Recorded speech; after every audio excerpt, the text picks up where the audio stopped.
Presidente Bukele, ¿cómo se siente saber que has reducido la criminalidad casi a cero, pero todavía no has reducido las emisiones de carbono? Para mí lo primero era que la gente pudiera vivir sin miedo. Lo demás es secundario. Pero qué buenos son los progreñecos. Ahí, dando donde duele, que nos estamos olvidando del CO2 y al final pasará como con la capa de ozono. Que ahí sigue. Está claro que no respeta mi derecho a matar y odia al planeta. Diría que por machismo y tener piel blanca postcolonial. Y esa es otra. A ver, ¿qué pasa con los derechos de esta gente? Que no quedan muchos como el pelo pincho por allí.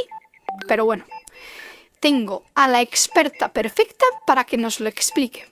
Hoy os traigo una invitada que os va a hechizar. Hola, soy Bárbara Vara y mis pronombres personales son yo, me, conmigo. Y los tuyos también.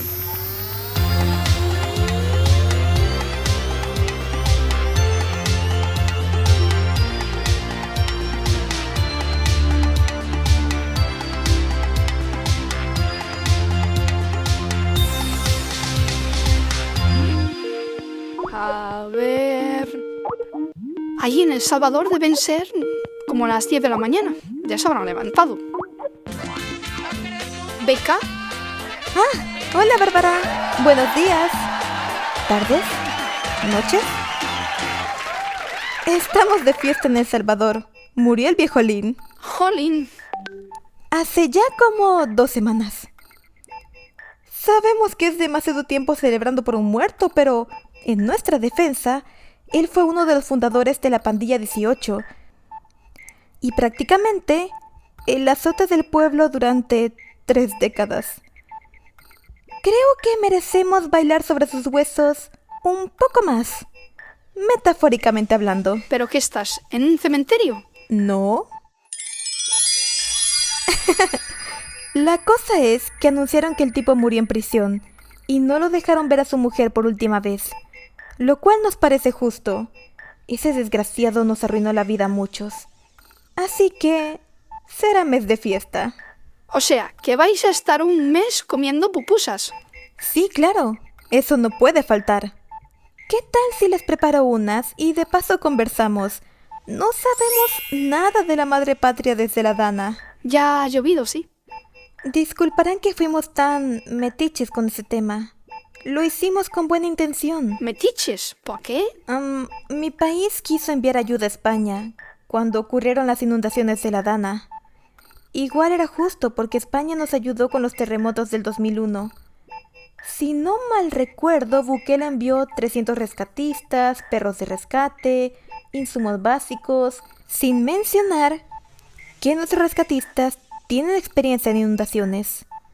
Porque aquí cada invierno se inunda el país entero. Así que sabían a qué iban, pero España nos rechazó. Un avión lleno. Sí. Lo tenemos listo desde hace días. Entiendo que el gobierno de España, por alguna razón, no está aceptando ayuda internacional. Podemos enviarlo aquí mañana mismo. ¿Y a ustedes les pareció un desprecio del marido de Begoña? No lo negaré, dolió un poco. No sé si Pedro Sánchez no aceptó la ayuda del Salvador porque de verdad pensó que en la Dana no pasaba nada, o si no podía aceptar que un presidente de un país pequeño y pobre le brindara ayuda a sus compatriotas. No sé si le pareció indignante o risible. Supongo que fuimos un poco metidos, ¿no? No tiene nada que ver con El Salvador. A ver cómo lo resumo. En España, como nos sobra el dinero, además del gobierno de la nación, tenemos otros 17 gobiernos regionales, con sus parlamentos y todo, y sus ministerios de chichinabo. Con este sistema nos sangran el doble de impuestos, se gastan la pasta en chorradas y cuando hacen falta se echan la culpa los unos a los otros y nadie es responsable de nada. Durante la Dana, el gobierno de la región más afectada y el de Pedro Sánchez eran de distinto color. El marido de Begoña nos dijo que no tenía competencia en el asunto, pero sí que usó esa competencia para rechazar vuestra ayuda, por ejemplo. Así, el reinecillo de otro color quedaría como el incompetente, que también no fue. Politizar el dolor, hacer que el dolor de los que sufren se convierta en propuestas políticas para cambiar la realidad. ¡Pero qué barbarie! Bueno, que en Latinoamérica eso es pan de cada día. Pero al menos aquí en El Salvador estamos avanzando. Tan solo miren esto. Anda, como nosotros, pero al revés. Miren qué hermoso. No solo la infraestructura ha cambiado, sino también la seguridad. Antes, este lugar era sede de masacres y violaciones. Y ahora es un lugar para atraer a la familia y tener citas románticas.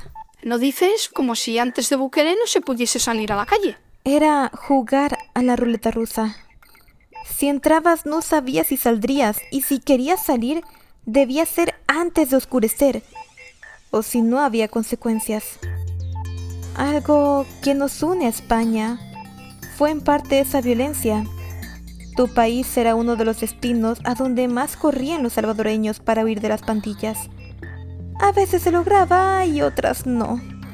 Y muchas veces deportaban a salvadoreños negándoles asilo, porque nuestro país, sobre el papel, no estaba declarado en guerra, pese a que nos habían nombrado, y cito, el país en no guerra más peligroso del mundo. Curioso, ¿no? Una palabra negó el asilo a tantos que lo necesitaban. Y ahora tienen política de puertas abiertas. Ya tú sabes que ningún ser humano es ilegal. Y es mucho más fácil comprar un pasaje para el Open Arms.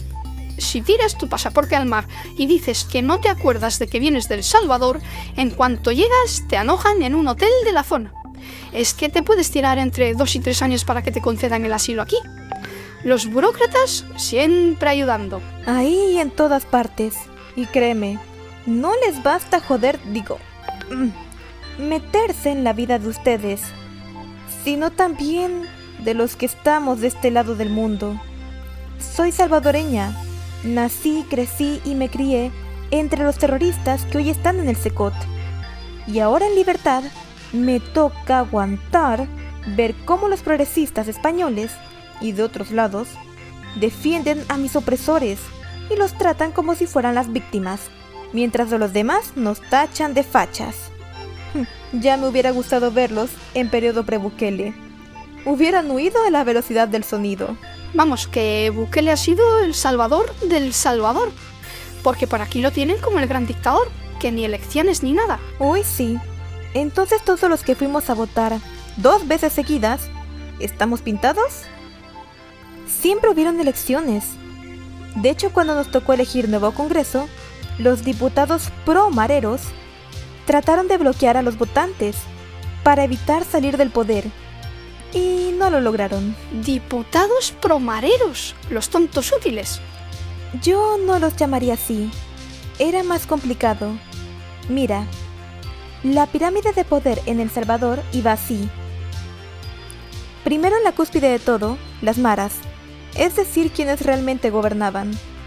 Luego iba el gobierno, la iglesia, la prensa e incluso las ONGs.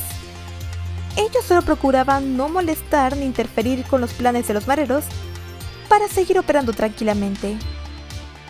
Y en el escalón más bajo estaba el pueblo y, por supuesto, policías y soldados comunes. Todos nosotros éramos simples peones, descartables, cuya única opción era obedecer.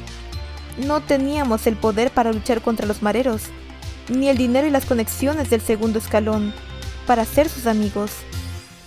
Y si no puedes ser rival o socio, solo te queda ser esclavo. Y si eres esclavo, eres propiedad. Y si eres propiedad, pueden hacer contigo lo que quieran. Peor que la mafia siciliana. Por lo que veo, según el número de homicidios por año, parece que a ustedes les fue bastante bien con Bukele, pero a costa de un régimen de excepción prolongado.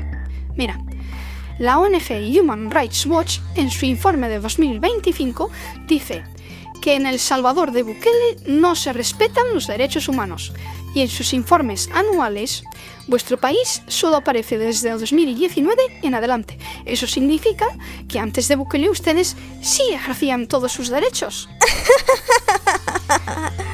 Ah, ¿es en serio? No. Verás, para sacrificar libertades, primero hay que tenerlas. No puedes entregar algo que no posees. Y créanme que los salvadoreños no teníamos mucho que perder.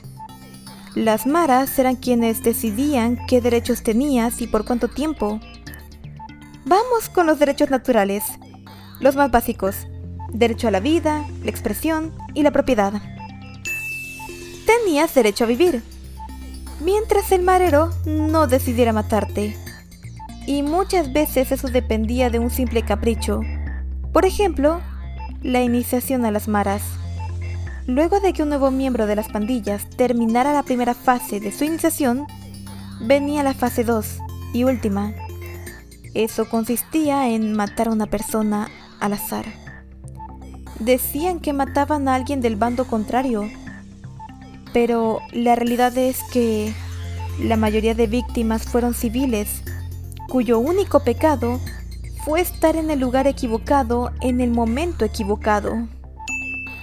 Luego, derecho a la libertad. Aquí había un dicho muy común para eso: ver, oír y callar. Es decir, que libertad de expresión, cero. Solo lo que a las maras no les molestara, porque si no podrías recibir un castigo. A veces no era la muerte, a veces era ser azotado en público, violaciones en público, matar a un miembro de tu familia o someterte a distintas formas de tortura.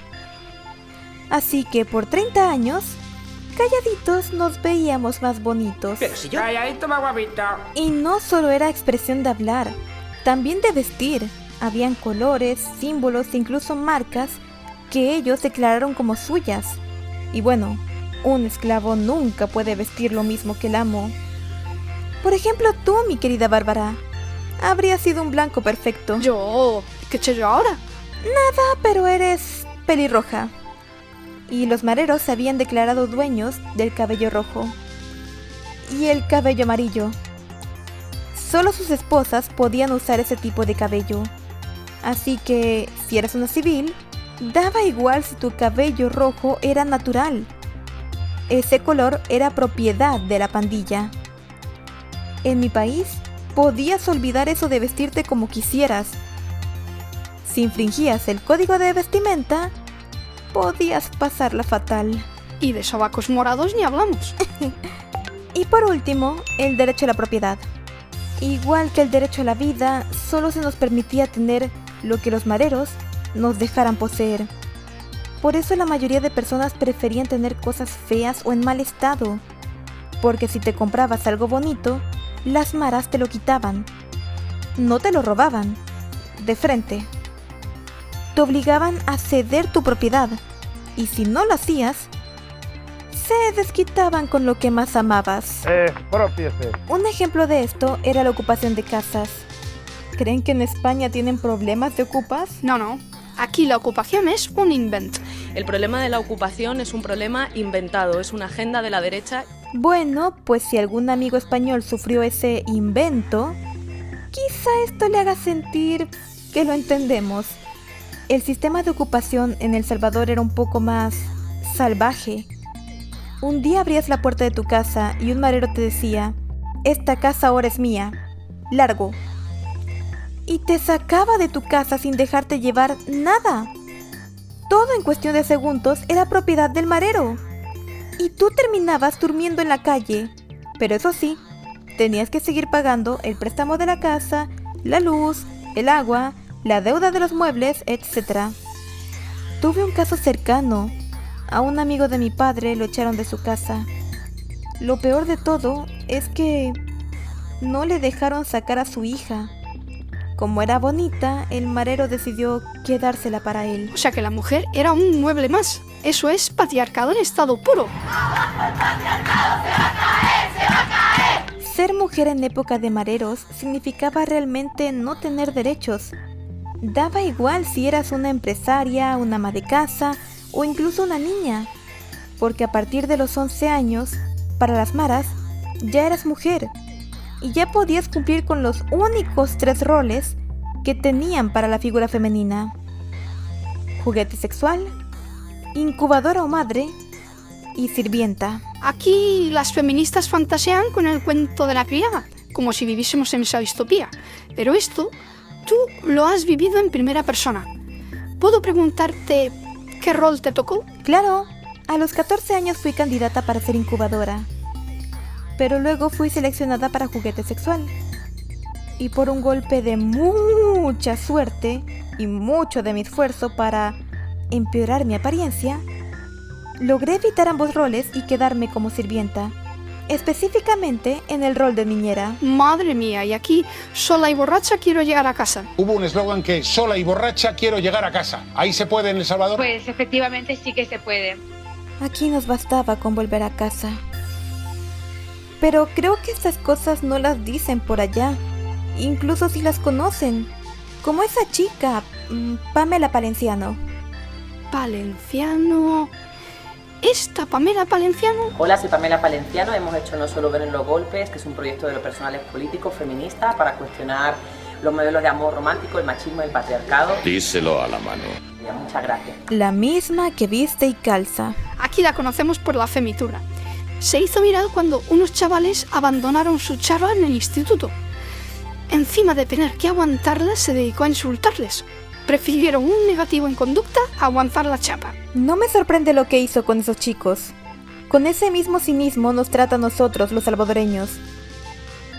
Pamela Palenciano vivió 8 años en mi país y se fue en 2015. Qué raro, ¿no? Se fue en el año más violento. Ella conoció a los mareros porque se movía con instituciones, ONGs y prensa. El segundo escaño de poder. Y conociendo nuestra situación, nuestra historia, nuestro dolor, lejos de alegrarse por nosotros, se indigna porque Bukele, malvado, machista, opresor. Hombre, estas petardas siempre con los delincuentes. Cuando le conviene, se pone la medallita de sobreviviente al país más violento de América. Y cuando no le conviene, lo minimiza. Que El Salvador es el país más violento del mundo. Pues mira, yo en El Salvador he trabajado con pandillas en lugares súper horribles y no he tenido tanto miedo como he tenido el año pasado, sobre todo miedo aquí. ¿Tú sabes que hacer un monólogo con la policía en la puerta? No me jodas, tía. Aquí la presión es un poco autopercibida, también te digo, ¿eh? ¡Qué manera de insultarnos! Decir que un policía en España da más miedo que los monstruos que atormentaron millones de personas por 30 años. Pamela, te recuerdo que las maras quemaron personas dentro de un bus y dispararon a todos los que intentaron salir por las ventanas, entre ellos niños que intentaban ser salvados por sus madres. ¿Acaso la policía española quema gente viva en zonas residenciales? Los mareros sí. ¿Cómo da miedo un policía español?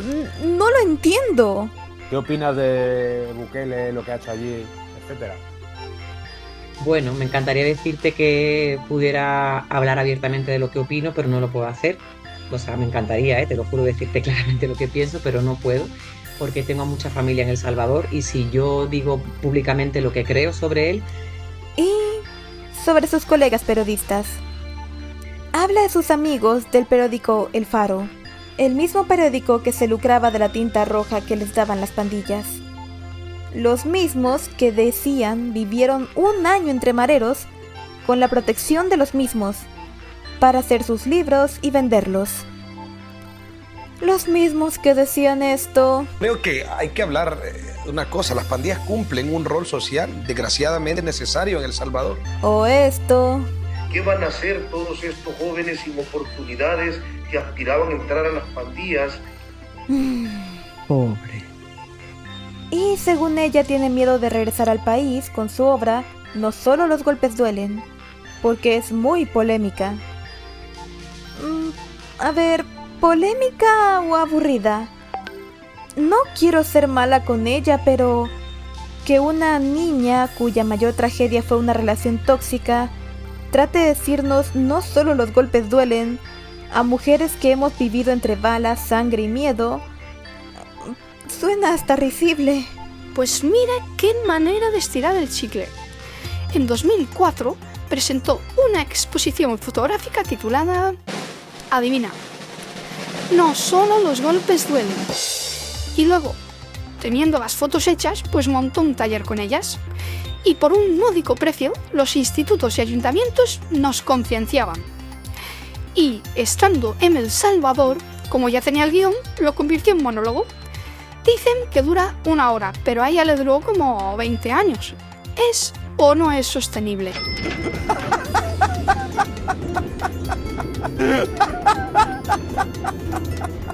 En fin, nuestro camino a la libertad no ha sido un camino de rosas, pero sí podemos decir que ahora estamos tranquilos y realmente apreciamos espacios como este, que nos permiten la réplica.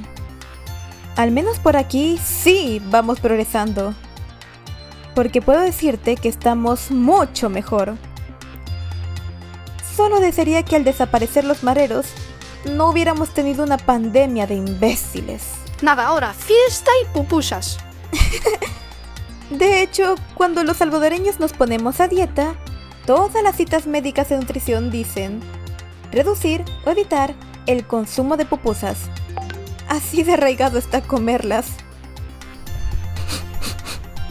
Huele a quemado. ¡Ah! ¡Mis pupusas! Adiós.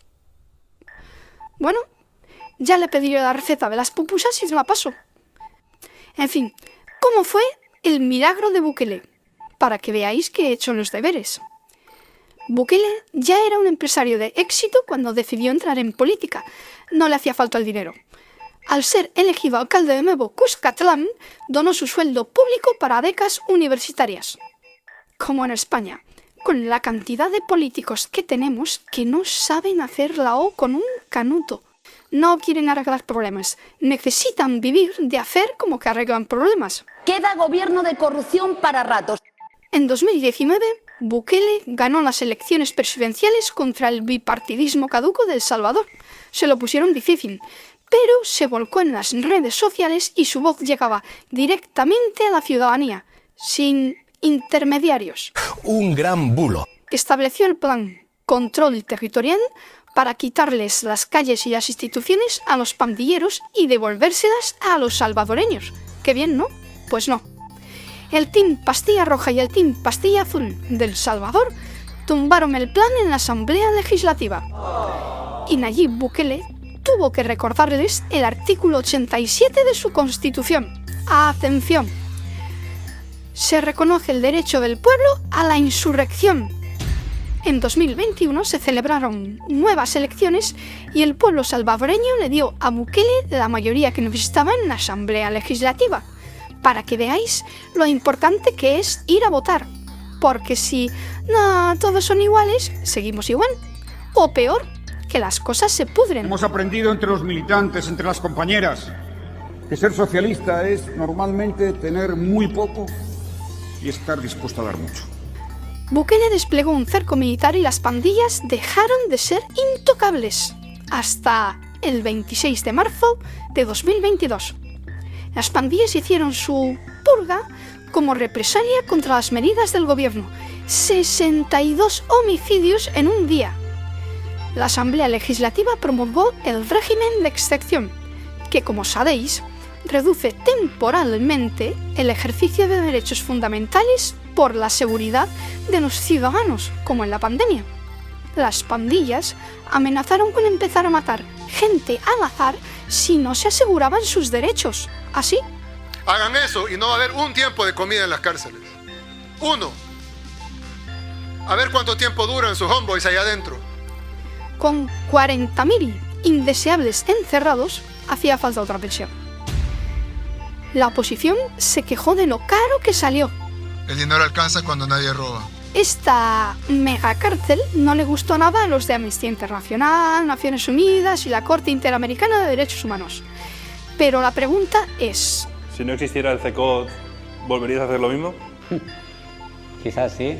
En 2024, Bukele fue reelegido por el 84% de los salvadoreños, que habían recuperado sus derechos humanos pese a la ONU. Y desde entonces, las pupusas saben aún mejor.